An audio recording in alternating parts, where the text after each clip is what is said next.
Minha irmã, meu irmão, aceite a paz do Senhor Jesus. É uma alegria nós podermos meditar sobre a vida de Jacó. Ela consta dos 25 capítulos de Gênesis, desde o capítulo 25 até o capítulo número 50. A vida de Jacó é um evento muito grande, tem muitos acontecimentos, e para nós resumirmos isto numa aula de 30 minutos, nós vamos então dividir a vida dele em dois aspectos diferentes. O aspecto dele diante da família, a vida dele social, e a vida dele no relacionamento dele com Deus. Então, na primeira parte, nós vamos falar sobre a família dele e sobre a vida social dele. A família dele é oriunda lá de Ur, na Caldeia. Fica, portanto, cerca de 800 quilômetros, mais ou menos, de distância da Palestina, onde eles estão. Dessa família, o pai é Isaac, a mãe é Rebeca, e já no parto ela sente grandes dificuldades, porque eram gêmeos. E ela busca a Deus, e Deus diz a ela que dois povos estão no ventre dela, e que esses dois que nascerão, o mais novo é que sucederá, que terá autoridade sobre o mais velho. Naturalmente, a diferença de nascimento entre um e o outro é questão de segundos, porque o Esaú sai na frente, portanto o mais velho, mas o Jacó nasce agarrado com a mão no calcanhar dele, conforme diz a Bíblia. Já é o nome dele, Jacó, suplantador. Ele já tenta suplantar o irmão na saída. Bem, essa família é uma família que eu diria um pouco problemática, porque o pai gosta de um e a mãe gosta de outro. E essa preferência não é muito recomendável, mesmo nos dias de hoje.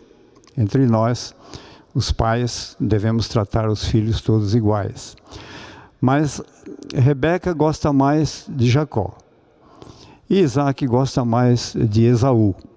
Esaú é o caçador, ele faz um guisado muito bom, e Isaac gosta muito disso. Por outro lado, Jacó é mais caseiro, vive mais em tendas, e a Rebeca tem preferência por ele. Certo dia, Isaac, já se sentindo muito velho e achando que estava nos últimos dias, ele chama o Esaú e diz: Esaú, vai ao campo, mata uma caça, prepara aquele guisado, e eu vou comer e vou te abençoar. Esaú sai, mas Rebeca escuta essa conversa. E querendo torcer para o lado do filho do Jacó, ela chama Jacó e fala: olha, mata um cabrito aí, vamos pegar a carne, vamos preparar um guisado, vamos dar esse guisado para o seu pai vai te abençoar. Mas aí Jacó diz: olha, o meu irmão é peludo, eu sou liso. Ah não, a gente pega um pelo de uma cabra, põe aí nos seus braços, nos seus ombros. Mas e o cheiro? O meu cheiro é diferente. Ah não, mas a gente põe a roupa do seu irmão em você, e aí você vai receber a bênção. E aí isso é feito, e quando ele acaba de receber a bênção, chega Esaú com a caça. E aí ele percebe que foi lesado, foi enganado. Fica furioso e diz para a mãe: assim que o pai morrer, eu vou matar Jacó. O que faz a mãe? Manda Jacó para longe, para fugir da ira do irmão. E Jacó foge. A mãe diz assim: vai, procura lá viver na casa de Labão, meu irmão, e lá você vai ficar a salvo da ira do seu irmão. Quando o Esaú descobre que foi logrado, ele diz: não é à toa que ele se chama Jacó, já me logrou no caso da lentilha, porque um evento anterior, quando Esaú chega cansado de uma caçada, morto de fome, o Jacó tinha preparado um prato de lentilha, numa cor avermelhada, meio ruiva. E Esaú diz assim: me dá esse prato de comida. Mas Jacó, que é um negociador, nós vamos ver mais adiante, quando ele procura negociar até com Deus. Então Jacó diz: olha, eu lhe dou o prato de lentilha, mas você vai me dar o direito de primogenitura. Esaú diz: o que me adianta então viver, se eu estou quase morrendo? Fica com a primogenitura e eu fico com o prato de lentilha. Esse prato vermelho deu também um nome de Edom a Esaú. Edom vem daí os edomitas, são os descendentes de Esaú. Então Esaú passa a ter esse nome de vermelho, né, de Edom, enquanto que Jacó continua com esse sobrenome, esse apelido aí de suplantador, de enganador. Pois é nessa família que acontece o seguinte: Jacó, já no primeiro dia, no segundo dia de viagem, isso está em Gênesis 28, ele procura dormir com a cabeça apoiada numa pedra, tem uma visão de uma escada, chamada escada de Jacó, pela qual sobem e descem anjos, e ele diz que esse é uma terra, um terreno, um local sagrado, e ele resolve fazer um voto com Deus. E nós notamos que esse voto é um voto condicional, muito matemático e quase aritmético. Por quê? Porque ele pede 3 coisas a Deus e também oferece 3 coisas a Deus. O que ele pede? Ele pede, começa assim: se Deus for comigo, esse se é uma condição, for comigo me guardar, se eu tiver comida e roupa para vestir, e se eu voltar em segurança para a casa dos meus pais. Então essas são as 3 coisas que ele pede: a proteção, a comida e a paz para voltar. E o que ele oferece? Também oferece 3 coisas. Ele diz assim: esta pedra que eu ungi com azeite será o templo da casa de Deus. Só o Senhor será o meu Deus, e de tudo quanto o Senhor me der, eu darei o dízimo. Observe que ele pediu 3 coisas e ofereceu 3 coisas. Então, ele está a caminho de Ur, na Caldeia, onde está Labão. Ele está agora diante de uma jornada de 800 quilômetros. Mesmo que ele ande por dia cerca de 20 a 30 quilômetros, ele está a cerca de 1 mês a 2 do final da jornada dele. Quando ele chega lá, tem uns eventos paralelos que nós vamos deixando de lado. Ele quer se casar com Raquel. Acontece que ele não tem nenhum dote para oferecer, e era tradição no judaísmo o pai da moça recebeu um dote. E aí eles combinam que ele vai trabalhar 7 anos cuidando do rebanho de Labão para poder casar com Raquel. Vencido esse prazo, ele está na tenda dele de noite, aguardando que o pai introduza a filha na tenda. É escuro, ele não consegue perceber, só percebe no dia seguinte que o pai trouxe Lia e não Raquel, trouxe a irmã mais velha. Ele foi reclamar com o sogro, e o sogro disse que não é costume na região dar primeiro a mais nova, que se ele quisesse, ele teria que trabalhar mais 7 anos. E aí vocês observam que o enganador começa a ser enganado. E acontece que depois de decorrido mais 7 anos, então depois de 14 anos, ele procura o sogro, porque ele quer voltar para a casa dos pais com as 2 mulheres, as 2 servas que ele tinha, e os filhos. Mas o sogro diz: não, você não pode sair assim sem nada, porque tudo que você fez aqui é meu, todo o rebanho é meu, você não tem nada aqui.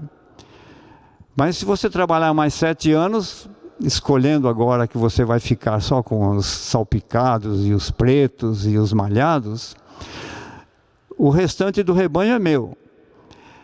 Isso porque uma pele de ovelha branquinha vale muito mais do que uma pele salpicada. E aí aparece Deus em sonho com Jacó e diz para ele: eu tenho visto o que Labão tem feito com você. Ou seja, Deus viu que o Jacó estava sendo enganado por Labão. Então faz o seguinte: corta varas, faz riscas nela, coloca lá onde o rebanho vai beber, e todas as fêmeas que beberem lá, olhando, vendo essas varas com estrias, elas darão cria salpicados e malhados. E aí Labão começou a ver que ele estava sendo passado para trás, porque o rebanho de Labão não crescia mais. E o rebanho de Jacó foi multiplicando. Quando ele está já no 6º ano, os filhos de Labão ficam revoltados, porque dizem: olha, esse homem está se tornando rico e nós vamos acabar pobres. Quando Jacó percebe esse começo de contenda, ele resolve fugir com as mulheres, o rebanho que ele tem, tudo que ele tem. Mais uma vez, o enganador agora engana de novo o sogro e foge sem falar com ele. Labão vai atrás. Há um evento também paralelo, um pouco complicado, porque Raquel foge com os deuses domésticos naquele tempo. Por isso que Jacó diz: só o Senhor será o meu Deus, porque havia o costume das famílias terem deuses domésticos, e a Raquel foge com os deuses de Labão, e Labão sai atrás e reclama. Bem, final da história, eles acabam fazendo as pazes. Labão volta, porque Deus tinha falado com Labão: olha, não crie problema com Jacó. Então acontece o seguinte: Jacó continua a viagem dele e para no vale de Jaboque. É aí que ele tem aquela luta com o anjo, quando ele diz: não te deixarei enquanto não me abençoares.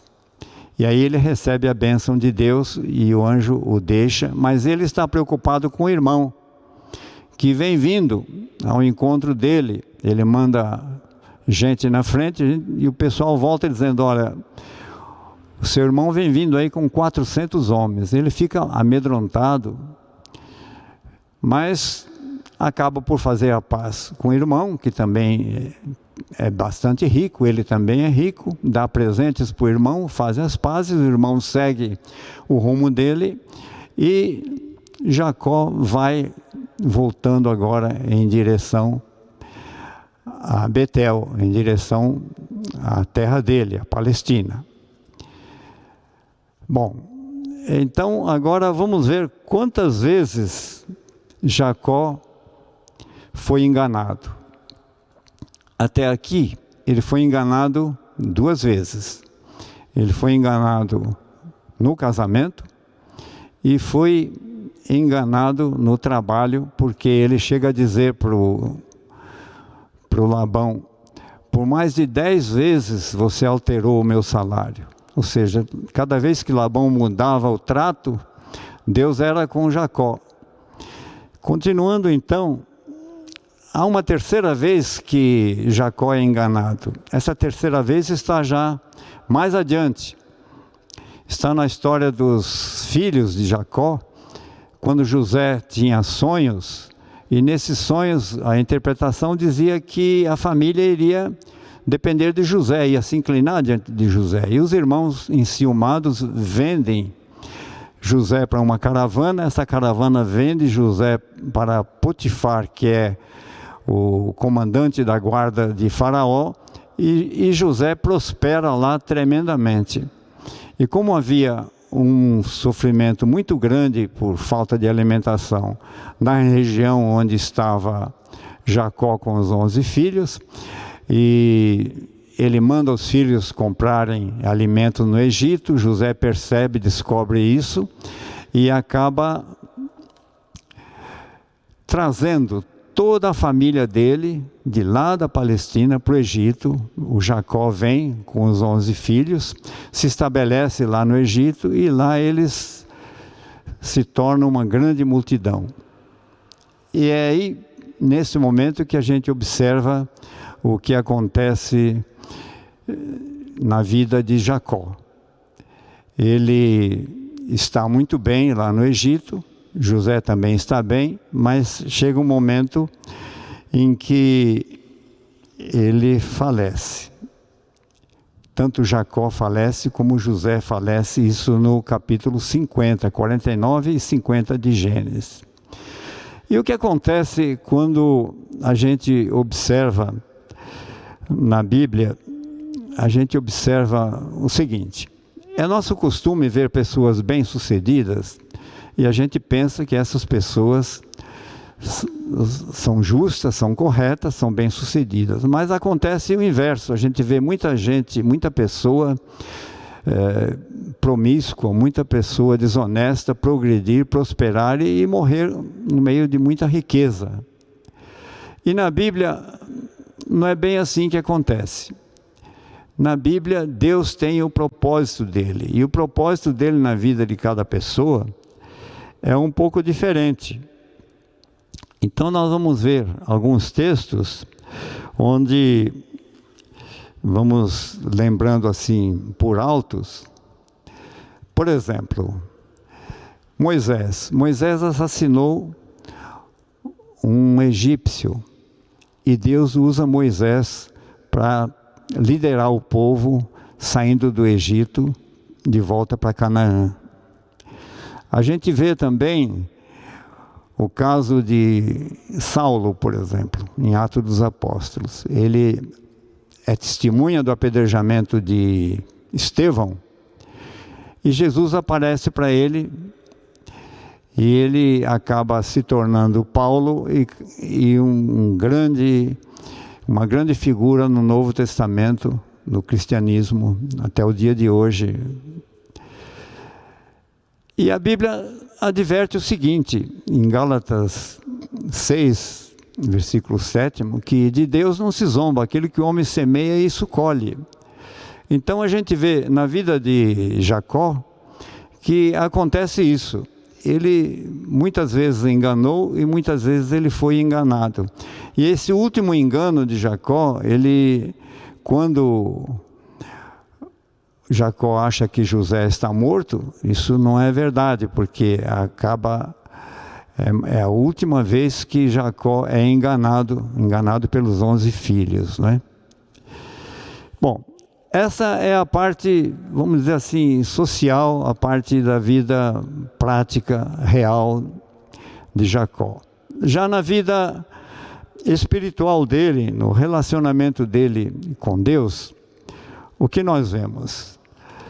Nós vemos que ele já é abençoado no ventre da mãe, antes mesmo de nascer.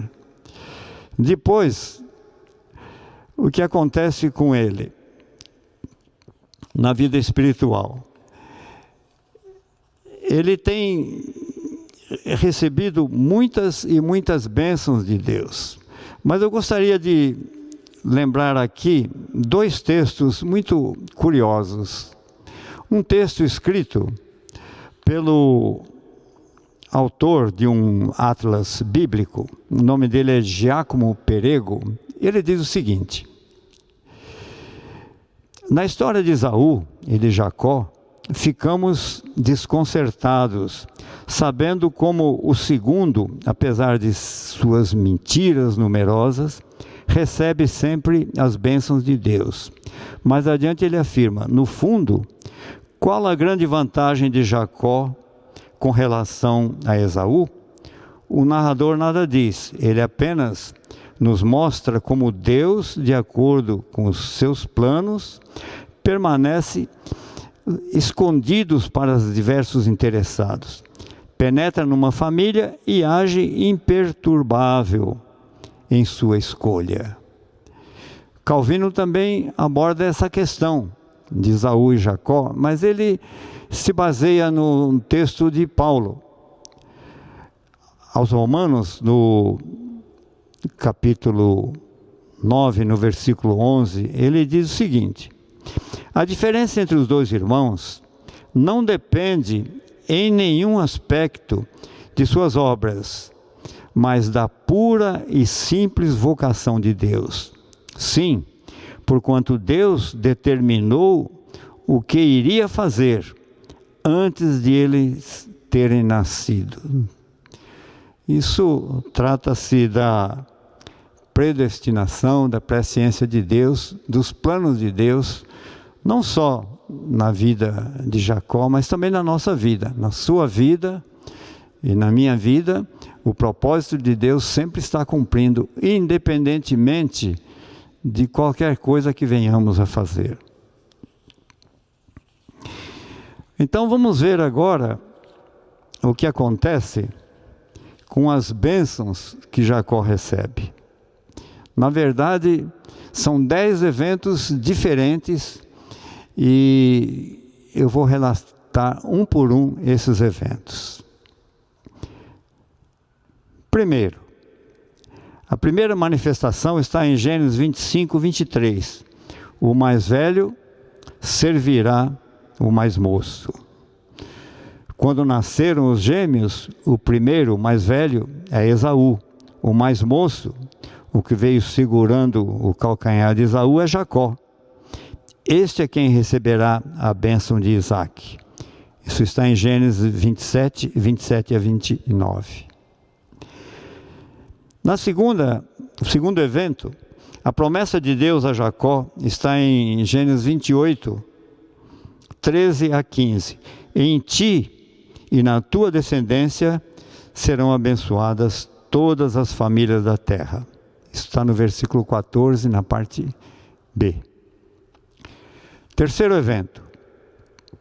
Deus se lembra do voto de Jacó e diz para ele retornar para a terra de sua parentela. Gênesis 31, 11 a 13. Quarto evento. Anjos de Deus encontram Jacó. Gênesis 32, 1 a 3. Em seguida, Jacó envia mensageiros a Esaú. Quinto evento. Lutaste com Deus e com os homens e prevaleceste. Versículo 28b do mesmo capítulo. Então ele diz: não te deixarei ir se não me abençoares. E Deus o abençoou ali. Versículo 29b. Sexto evento. Jacó levanta um altar a Deus quando retorna a Canaã. E levantou ali um altar e lhe chamou Deus, o Deus de Israel. Gênesis 33, 20. Sétimo evento. Disse Deus a Jacó: levanta-te, sobe a Betel e habita ali. Faze ali um altar ao Deus que te apareceu quando fugias da presença de Esaú, teu irmão. 35, 1. Este é o evento do Gênesis 28, quando ele vê a escada de Jacó. Em Gênesis, o oitavo evento, em Gênesis 35, versículos 10 e 11. Disse-lhe Deus: o teu nome é Jacó, já não te chamarão Jacó, porém Israel será o teu nome. Ele chamou Israel. Disse-lhe mais: eu sou o Deus Todo-Poderoso, sê fecundo e multiplica-te. Uma nação e multidão de nações sairão de ti, e reis procederão de ti. Essa é uma bênção maravilhosa. Nono evento. Ao lugar onde Deus lhe falara, Jacó lhe chamou Betel. 35, 15. Décimo evento. Jacó, já velho e quase cego, no Egito, abençoou José e seus filhos, Efraim e Manassés. E ele disse: o anjo que me tem livrado de todos os males, abençoa esses rapazes, ou seja, os filhos de José, e também Jacó, que estava junto.